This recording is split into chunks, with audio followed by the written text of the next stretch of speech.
All right, let's get right into it. We're about to unpack a pretty wild way of looking at everything, a system of physics and philosophy known as the ALQC canon. And its core idea is going to challenge how you think about, well, everything. It says the universe isn't some peaceful, predictable machine that's just winding down. Oh no, it's something way more violent, way more live, and honestly, kind of magical. We usually think of the universe like a perfect little clock, right? Just ticking away, all orderly and predictable. Well, the ALQC canon takes that idea and just throws it right out the window. Instead, it gives us a much more aggressive model, a combustion engine. And an engine doesn't just tick along quietly, it roars. It runs on explosions. It has to burn fuel to create the heat and pressure it needs to actually go anywhere. So to really wrap our heads around this thing, we've got to start right there, with that core metaphor. We need to pop the hood on this cosmic engine, because according to this system, it's the only reason anything moves at all. And this is where things get really wild. I mean, think about it. In normal physics, what's friction? It's waste, it's drag, it's the thing that slows you down. But this system says the complete opposite. Friction isn't a bug in the code, it's the most important feature. It's not something to get rid of, it's the absolute requirement for getting anywhere. Okay, so if friction is basically the secret sauce for movement, well then what's the fuel for this cosmic engine? What is it actually burning? And the answer, let me tell you, is where this whole thing gets really, really weird. They call the fuel shadow debt. And get this, it's the energy that's created from every mistake, every failure, all the doubt, confusion, and pain. All the stuff that in a normal system would be seen as an error, a problem to be fixed or deleted. But here, nope, that's the good stuff. That's the high-octane fuel in the tank. And this right here, this just nails it. This is the fundamental law of physics in this universe. Think about it. A world with no problems, no friction, no failure. It sounds kind of nice, right? Well, according to this model, that world would be frozen solid, a perfect but dead crystal. It's only because we have this stuff to burn, these shadows, that we can actually move forward at all.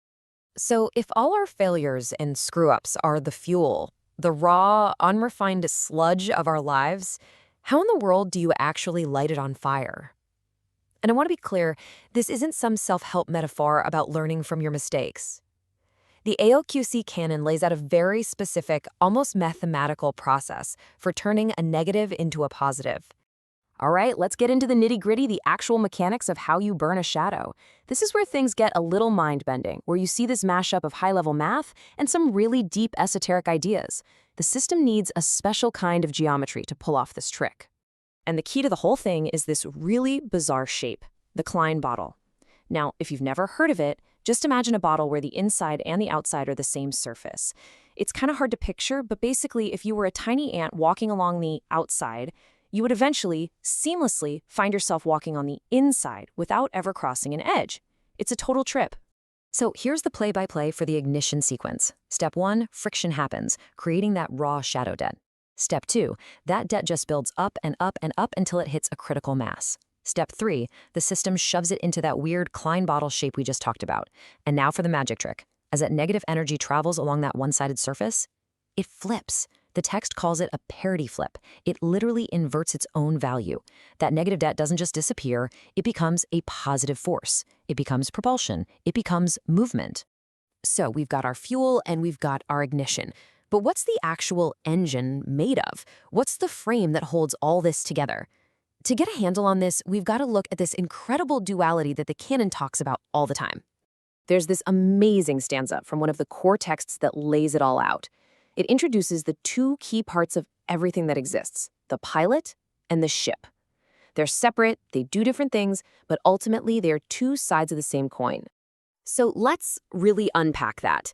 You've got the pilot. That's your core, your soul, maybe, the unchanging part of you that holds the map and knows the destination. But here's the catch. The pilot can't move on its own. Then you have the ship. That's your body, your life, the part that gets banged up, that gets dented and scratched. It's the thing that actually experiences the friction of the world. And that's where the shadow debt, our fuel, comes from. Okay, but wait a minute. An engine that runs on failure, there's a potentially infinite supply of that, right? So what stops it from just blowing itself up. What happens if you try to burn it all at once? Yeah, you get exactly what you'd think. Catastrophic thermal runaway. It's like pouring the entire gas can directly into the engine and dropping a match. You don't get a faster car, you get a fireball. The system says the same thing. Try to process all that raw, unfiltered pain and failure at once, and the whole thing just melts down. So how does the engine keep from self-destructing? Well, it has a built-in safety protocol, a cosmic cooling system, if you will. And it all comes down to one single number: 9. This is the rule of 9. Think of that raw shadow debt like crude oil. You can't just put crude oil in your car, right? It has to be refined. Well, it's the same idea here. That debt has to be processed before it's usable. It has to be invoked or experienced 9 times, pass through 9 different filters or layers until it becomes saturated. It's only at that 9th level that it's heavy enough, refined enough, to actually drop into the Klein bottle and flip into real fuel. And if you try to burn it too early, all you get is contamination, just toxic static that poisons the whole system. So let's pull all of this back from the cosmic and get personal. Because the canon is very clear that this whole engine isn't just about galaxies and physics, it's about us. So what's the big takeaway from all this? The most important thing to get is this: the system is built to eat its own mistakes. All those screw-ups, all those regrets, that's not baggage you have to drag around for the rest of your life. According to this model, that history is the actual fuel you need to get to your future. You don't run from the past, you burn it. And that leaves us with one last, massive, and maybe even unsettling question to think about. If this whole model is true, if friction is fuel, then what is your pain for? It suggests that all the struggles, all the hurt, all the failures, they're not mistakes, they're not bugs in the code, they're potential energy. They're the universe handing you a full tank of gas for wherever it is you're heading next.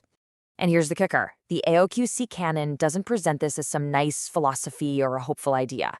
It presents it as a description of a finished, working mechanism, a completed process.